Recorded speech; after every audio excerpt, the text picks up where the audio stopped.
अगर आपको कुछ अलग हटके, कुछ यूनिक, बहुत ही ज़्यादा टेस्टी चटपटा बनाना है तो आज का ये न्यू स्नैक्स आपके लिए है। आज मैं आपके साथ शेयर करने जा रही हूँ बहुत ही यूनिक नए स्टाइल का सुपर टेस्टी नाश्ता, जिसके आगे आप समोसा खाना भी छोड़ देंगे। इस रेसिपी को बनाने के लिए सबसे पहले हम मिक्सिंग बाउल में डालेंगे 3 छोटे चम्मच के करीब ऑयल, और इसमें अब जाएगा 1 छोटा चम्मच के करीब नमक, 1 छोटा चम्मच के करीब अजवाइन जिसको हमने हाथों से अच्छे से क्रश कर लिया था, और अब मैं इसमें ऐड करूंगी 1 छोटा चम्मच के करीब कलौंजी, और साथ ही में हम इसमें ऐड करेंगे 1.5 कप के करीब मैदा। मैदा का इस्तेमाल किया है, 1 कप के करीब हमने मैदा डाल दी थी और आधा कप मैदा हम और डाल रहे हैं। तो यहाँ पर हमने टोटल 1.5 कप के करीब मैदा का इस्तेमाल किया है, और इसको हम हाथों से अच्छे से मिक्स कर लेंगे ताकि जो मोयन है वो इसमें अच्छे से मिक्स हो जाए। अब हम मुट्ठी बांध कर देखेंगे। यहाँ पर हमारी मुट्ठी बंध रही है तो इसका मतलब है मोयन हमारा बिल्कुल परफेक्ट है। हम इसमें डालते हैं पानी। स्टार्टिंग में हम इसमें थोड़ा पानी डालेंगे और इसको हाथों से अच्छे से मिक्स कर लेंगे। अगर हमने ज्यादा पानी डाल दिया तो आटा जो है वो गीला हो जाएगा। तो यहाँ पर हमने स्टार्टिंग में थोड़ा पानी डाला था और अब हम थोड़ा पानी और डालेंगे, और इसका हमने एक बढ़िया सा डो बनाकर तैयार करना है।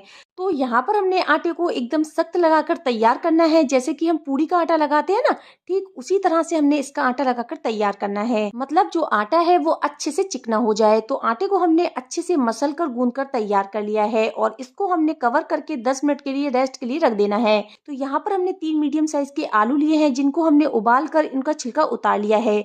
तो यहाँ पर हमने एक कद्दूकस की हेल्प से आलूओं को कद्दूकस कर लेना है। तो आलूओं को जब हम इस तरीके से कद्दूकस करेंगे ना, तो आलूओं में एक भी लम्स नहीं रहेगा, और ये बहुत ही इजी तरीका है आलूओं को कद्दूकस करने का। तो यहाँ पर हमने सारे आलूओं को कद्दूकस कर लेना है, और इसमें ऐड करेंगे हम कुछ मसाले। तो सबसे पहले हम इसमें डालेंगे 1 छोटा चम्मच के करीब नमक, और इसमें जाएगा 1 छोटा चम्मच के करीब लाल मिर्च पाउडर, और साथ ही में हम इसमें ऐड कर देंगे 1 छोटा चम्मच के करीब गरम मसाला।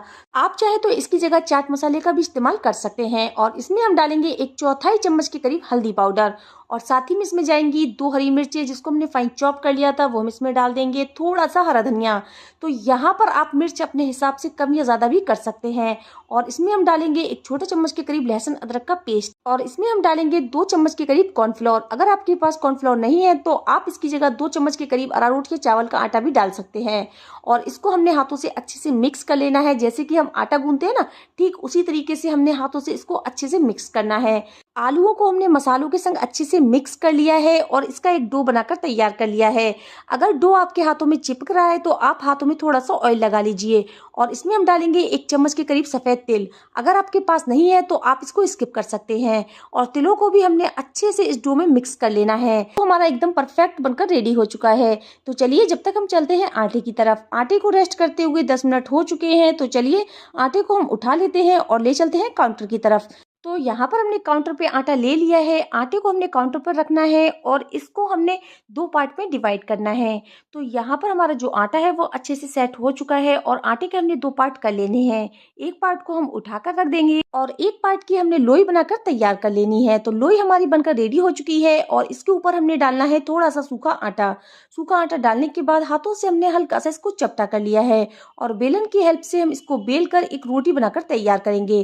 तो यहाँ पर हमने एक बड़ी रोटी बनाकर तैयार करनी है, जैसे कि हम नॉर्मली घर में रोटी बनाते हैं उससे भी ज्यादा पतली हमें रोटी बनाकर तैयार करनी है।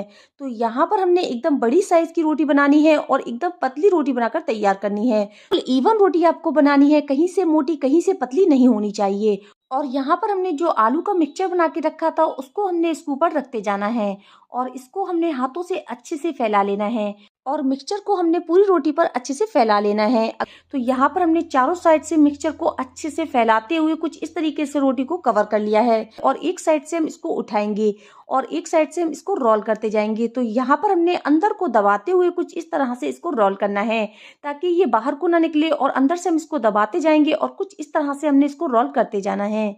तो यहाँ पर कुछ इस तरीके से हमने इसका एक रोल बनाकर तैयार कर लेना है, और ये बहुत ही ईजिली बनकर तैयार हो जाता है। तो यहाँ पर हम इसको अंदर से दबाते हुए कुछ इस तरीके से इसका रोल बनाएंगे, ये देखिए। और रोल को बनाने के बाद हम हाथों से इसको पतला कर लेंगे। तो यहाँ पर हमने हाथों से अच्छे से इसको फैलाते हुए इस तरीके से इसको प्रेस करना है ताकि जो रोल है वो कुछ इस तरीके का पतला रोल बनकर तैयार हो जाए। तो हम इसको कट कर लेंगे। तकरीबन 2 या 3 इंच के फासले से आप लोगों ने कटिंग कर लेनी है। आप चाहे तो इनका साइज बड़ा भी कर सकते हैं, मुझे इतने ही पसंद है तो मैं यहाँ पर 2-3 इंच के फासले पर कट कर लूंगी। तो यहाँ पर हमने 2 या 3 इंच के फासले से सारे रोल कट कर लेने हैं। तो यहाँ पर हमने एक साइज के रोल कट कर लेने हैं और ये बहुत ही इजीली कट भी हो जाते हैं। तो लीजिए, हमने सारे रोल इसी तरह से कट कर लिए हैं। बहुत ही जबरदस्त और बहुत ही शानदार जो रोल है बनकर तैयार हो चुके हैं। चलिए मैं आपको एक रोल उठाकर दिखाती हूँ। इसकी बहुत ही बढ़िया लेयर आ चुकी है और रोल बहुत ही जबरदस्त बनकर तैयार हुए हैं।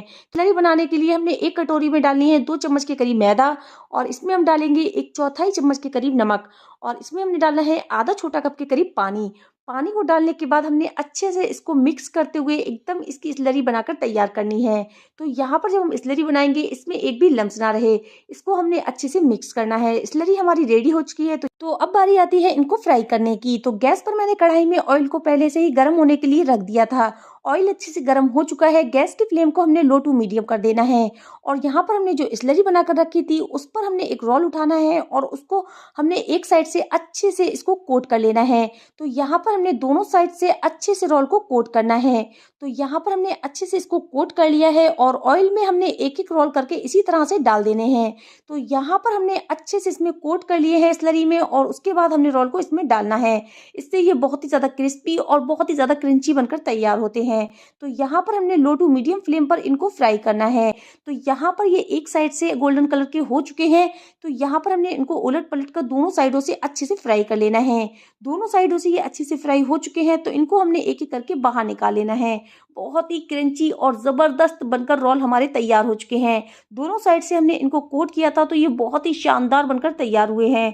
तो यहाँ पर हमने सारे रोलों को बाहर निकाल लेना है। तो ये देखिए कितने बढ़िया हमारे जो रोल है बनकर तैयार हो चुके हैं। बहुत ही बढ़िया लग रहे हैं ना। तो इसी तरह से हमने दूसरे बैच को भी फ्राई कर लेना है। तो चलिए हम इनको गर्मा गर्म सर्व कर लेते हैं। आप इनको चाय के संग या टोमेटो केचप के संग भी सर्व कर सकते हैं। बहुत ही मजेदार हमारे रोल बनकर तैयार हुए हैं। और ये लीजिए हमारे बिल्कुल तैयार है झटपट बनने वाले कुरकुरे और क्रिस्पी रोल। लग रहा है ना बिल्कुल टेम्पटिंग। चारों साइड से क्रिस्पी, टेक्सचर मजेदार। आप देख सकते हैं कि हमारे रोल कितनी आसानी से बने हैं। बहुत ही ज्यादा खस्ता और क्रिस्पी बने हैं। अंदर का टेक्सचर देखिए, वाव कितने अमेजिंग लग रहे हैं। एक एक लेयर अलग। आप इसको टोमेटो केचप के संग सर्व कीजिएगा, बहुत ही ज्यादा टेस्टी लगते हैं। तो यहाँ पर मैं आपको एक रोल उठाकर दिखा रही हूँ। देखिए कितनी बढ़िया इसकी जो लेयर है आई है। बहुत ही ज्यादा टेम्पटिंग लग रहे हैं ना, बहुत ज्यादा खाने में भी टेस्टी है। तो यहाँ पर मैं आपको दिखाती हूँ कितने ज्यादा ये खस्ता बनकर तैयार हुए हैं। तो ये देखिए कितने बढ़िया लग रहे हैं ना। आप इसके आगे समोसे खाना भी भूल जाएंगे। बहुत ही ज्यादा टेस्टी हैं। और जल्दी से अपने किचन में जाइए और इस रेसिपी को ट्राई कीजिए।